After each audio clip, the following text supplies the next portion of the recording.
Quando é que ele adere A República. à República? Ele passa a ser editor de um jornal no Rio de Janeiro, dono. Ele comprou o jornal, ele era sócio do jornal. E os seus editoriais eram, assim, avassaladores. Ele passa a considerar a monarquia um sistema anacrônico, ultrapassado, e justamente nesse período ocorrem várias crises militares, porque os militares também começam a se organizar e achar que o regime já não correspondia.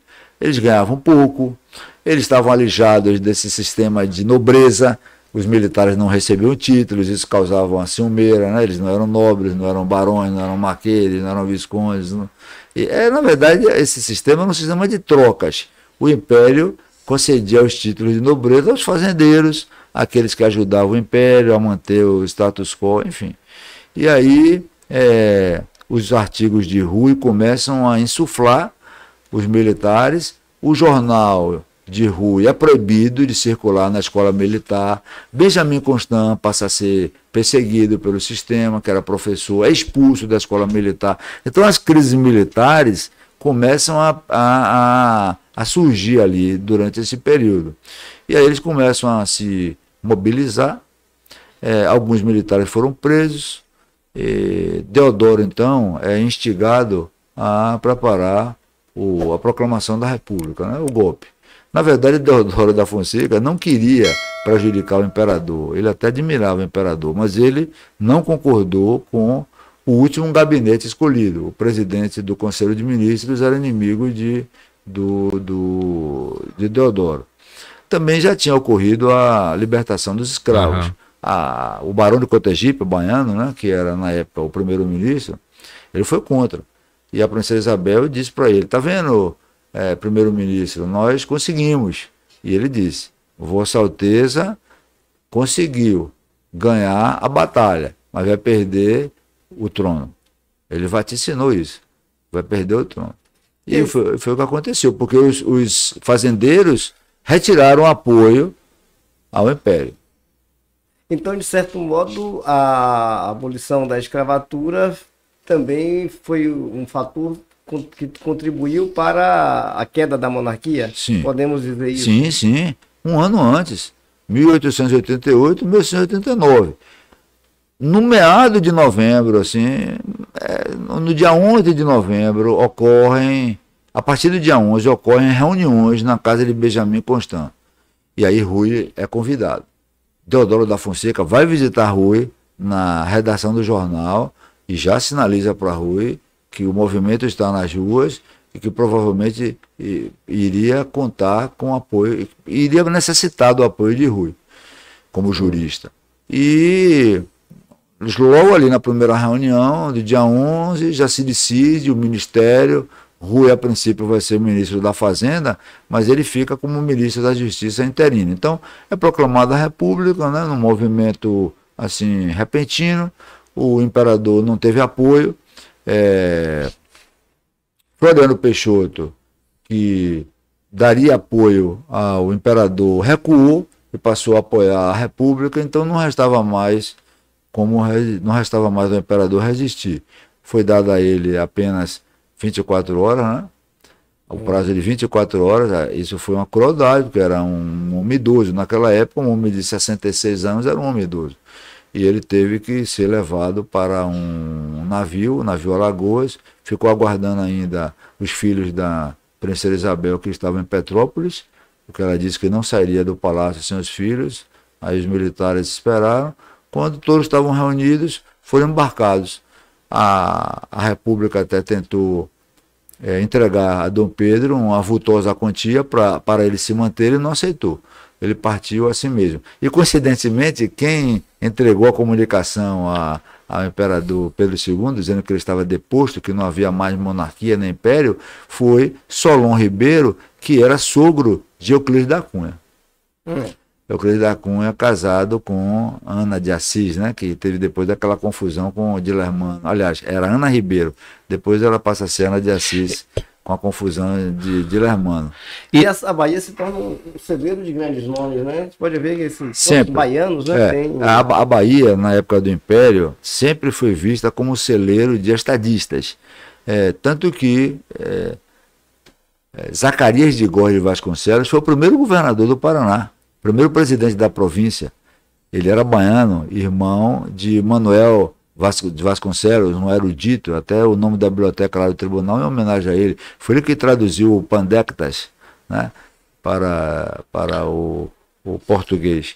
Então, sempre os estadistas baianos eram recrutados. O Império confiava muito, achava que os baianos eram equilibrados, cultos, resolutivos. Então, sempre estiveram em cargos muito importantes do Império, também na República, né? E a participação, desembargador, de Rui Barbosa na elaboração da Constituição de 1891? Rui, ele já passou a redigir os primeiros atos da República. Quais foram? Primeiro, o Estado seria laico. Haveria a liberdade de culto, porque até então o catolicismo era a religião oficial do Brasil, pela Constituição de 1824. Os títulos nobiliárquicos foram extintos. Foi instituído o casamento civil, que não havia. Isso já em 1890, são os primeiros atos. A República foi proclamada em novembro, esses atos são de janeiro. Então, Rui Barbosa já redigiu diversos diplomas legais ali. E aí, antes da Constituição Republicana, eles aprovam o Código Penal de 1890. E aí muitos veem nisso assim, uma tentativa de conter os recém-libertos, que andavam pelas ruas.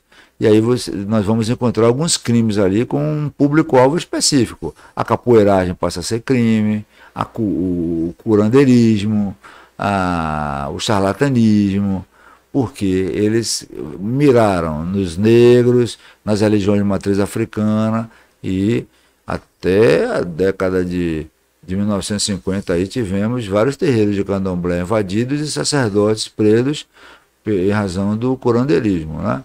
Bom, então passa a ser um período de perseguição. Então, para os afrodescendentes, que ficaram sem nenhuma perspectiva. Diferentemente dos estrangeiros que foram convidados para imigrar, né? Eles receberam terras e incentivos no sul do Brasil. Os afrodescendentes não tiveram nenhum incentivo, pelo contrário, havia até restrição para estudar, para adquirir terras. Durante muitos anos eles não puderam adquirir terras, então eles foram ocupar as periferias, e as mulheres tiveram um papel fundamental no trabalho doméstico, isso se prolonga até hoje. Os homens ficaram como praticando pequenos serviços ali. Na atividade rural também, né? Alguns permaneceram ainda no campo. Tem um livro muito interessante de um professor aqui baiano, da Universidade Federal do Recôncavo, que ele narra os primeiros dias pós-abolição no Recôncavo. Como os fazendeiros reagiram, como os ex-escravizados reagiram. E aí tem uma passagem muito interessante na ilha havia muitas fazendas, né, de produção de cana, e aí um fazendeiro pediu para um ex-escravizado conduzir a embarcação, o saveiro, até Salvador, que ele precisava vir para Salvador. E aí ele é trazido, depois eles retornam. Quando aportaram lá na ilha de Itaparica, no retorno, o escravizado pediu o pagamento. E ele ficou tão transtornado que ele vai ter um infarto. Ele vai morrer de um infarto, porque ele achou aquilo uma afronta. Um ex-escravizado que nasceu ali, foi criado, e pedindo o pagamento, exigindo o pagamento. Quer dizer, era uma outra realidade, né? Já era uma nova realidade que eles tinham que enfrentar. Mas voltando aos primeiros anos da República, logo depois do Código de 1890, é elaborado então um anteprojeto da Constituição Federal, primeira Constituição Republicana, de 1891. Rui vai ser o revisor e vai introduzir, inclusive, artigos importantes. E eu considero um dos artigos mais importantes de Rui é o artigo 72 da Constituição, que prevê o habeas corpus. Porque Rui, ele não se limitou à doutrina inglesa do habeas corpus, de proteger a liberdade de locomoção, a liberdade de ir e vir. Não, ele ampliou. Ele colocou de uma forma para prevenir também o abuso de autoridade. Não existia ainda o mandado de segurança. Isso vai ser fundamental para a defesa dos perseguidos políticos no governo de Floriano Peixoto. Porque Deodoro da Fonseca não tinha nenhuma propensão para a administração pública.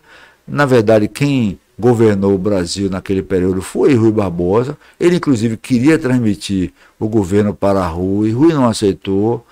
Ele também já era senador e tal, enfim. Mas, com a renúncia de Deodoro da Fonseca, obrigatoriamente deveria serem convocadas as eleições. Mas Floriano Peixoto deu um outro golpe. Ele disse, não agora no meu período, isso é só para depois, porque Deodoro da Fonseca não completou nem 2 anos. Então, pela Constituição, se o presidente não houvesse completado ali o período de 2 anos, novas eleições deveriam ser convocadas, mas Floriano não permitiu.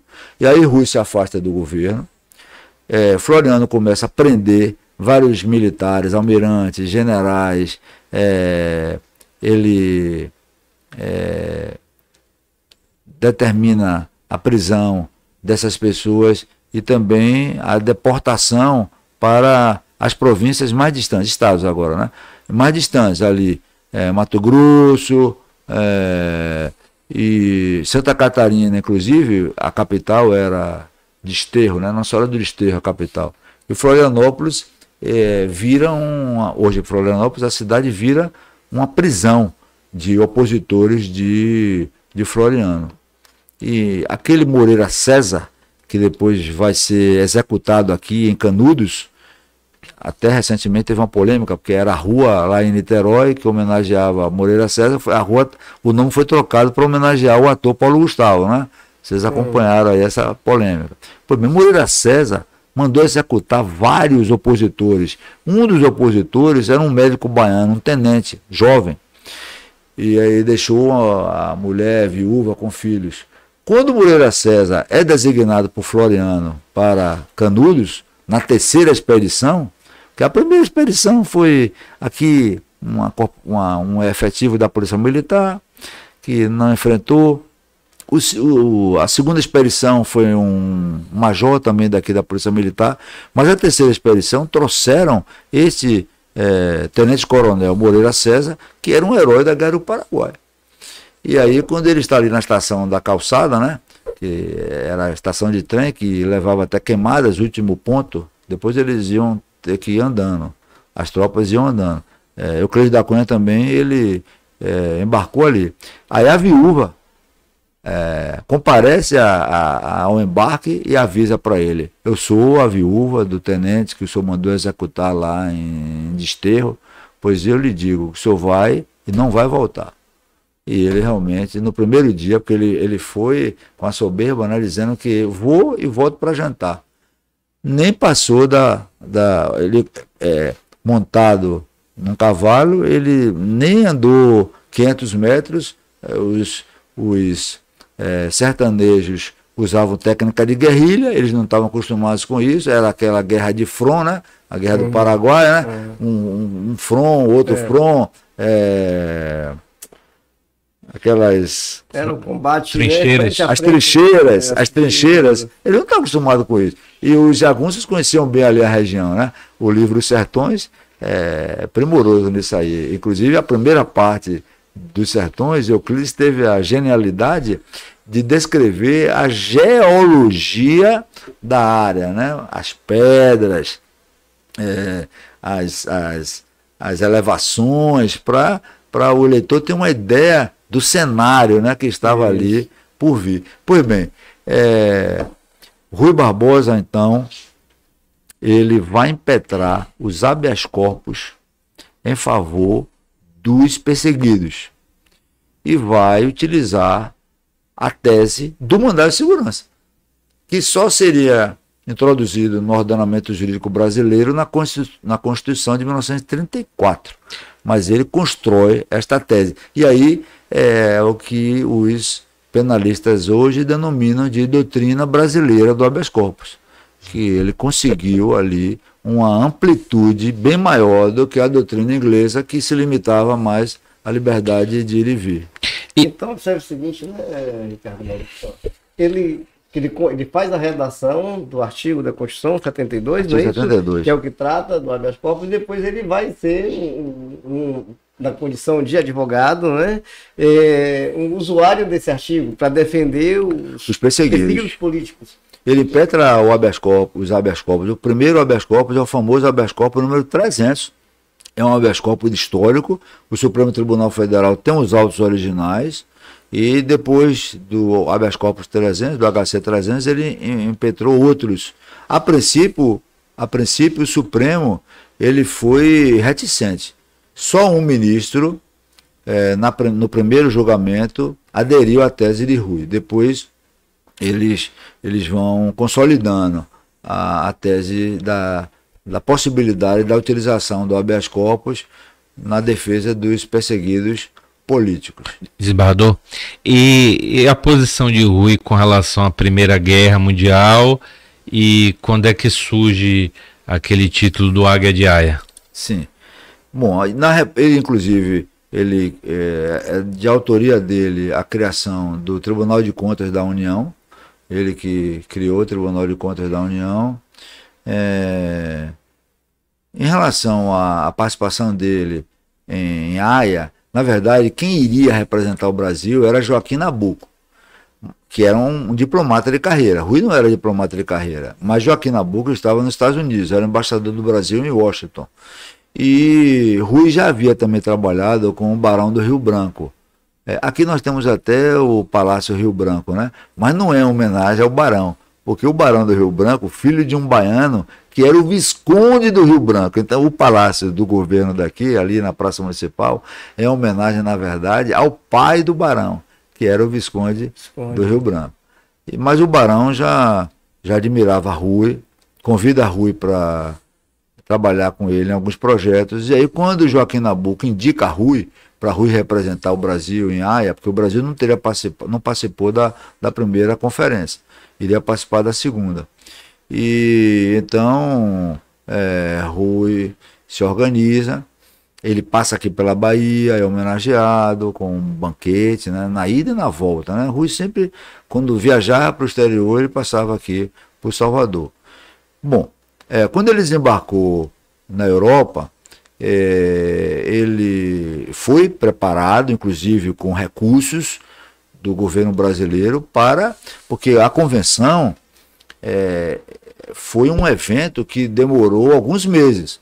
Então, eram oferecidos banquetes para as delegações estrangeiras, e ali nos jantares muitas questões eram debatidas. Quando o Rui se pronunciou pela primeira vez, os grandes impérios dominavam ali, né, a convenção, desde a primeira convenção. Então, o Império Austro-Húngaro, o Império Russo, o Império Britânico. E Rui, ele propôs que cada país configurasse ali como um voto e que a autonomia dos povos deveria ser respeitada. E isso causou, assim, abalou a estrutura, né? Os grandes impérios, os embaixadores dos grandes impérios não queriam perder o poder de resolver as questões. É mais ou menos como hoje nós temos ali o Conselho de Segurança, né? Sim. Nós temos a Assembleia Geral da ONU, mas 5 têm o poder de veto. E Rui, ele pregava que todos eram iguais, que todos tinham o mesmo poder, a mesma importância, tinha voz e voto igual. Isso prevaleceu durante muito tempo, mas durante a Liga das Nações. Mas na ONU, eles criaram o Conselho de Segurança, que é um entrave, né? E aí a gente vê o embate entre os Estados Unidos e a Rússia, e a depender da situação, as resoluções não são aprovadas. Tivemos agora o caso tanto da Ucrânia quanto do Oriente Médio.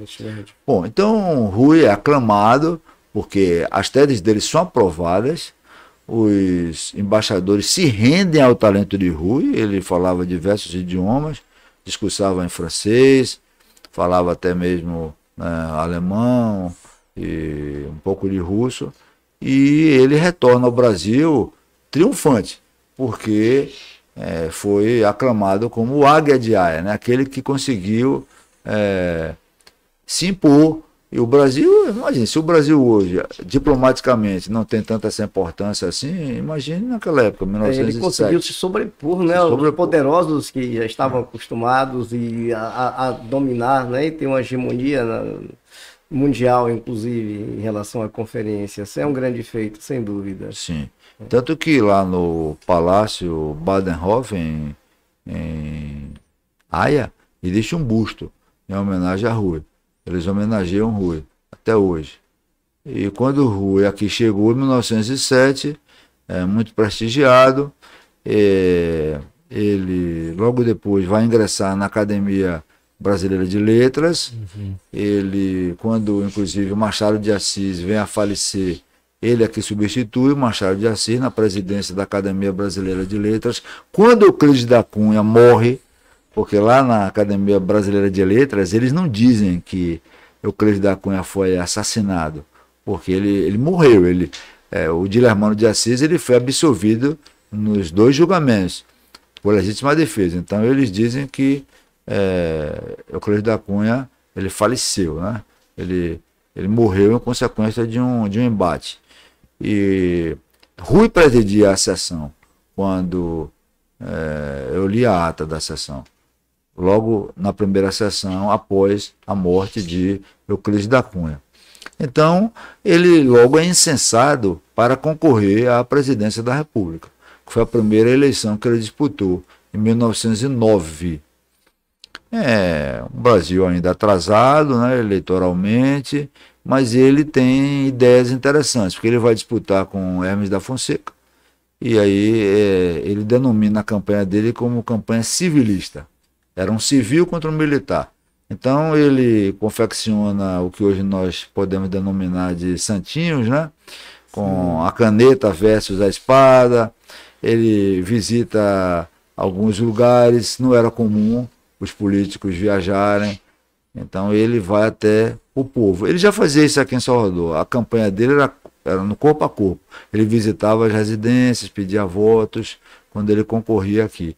E ele tentou fazer isso também como candidato a presidente da República. Claro que ele perdeu a eleição e ele voltaria a concorrer em 1919. Primeiro ele participou das questões da Primeira Guerra Mundial, né? Ele foi consultado, participou da reunião que decidiu pela deflagração do conflito, né? O Brasil vai ingressar na guerra. E já no final, e aí ele concorre mais uma vez, disputando com Epitácio Pessoa, e perde a eleição.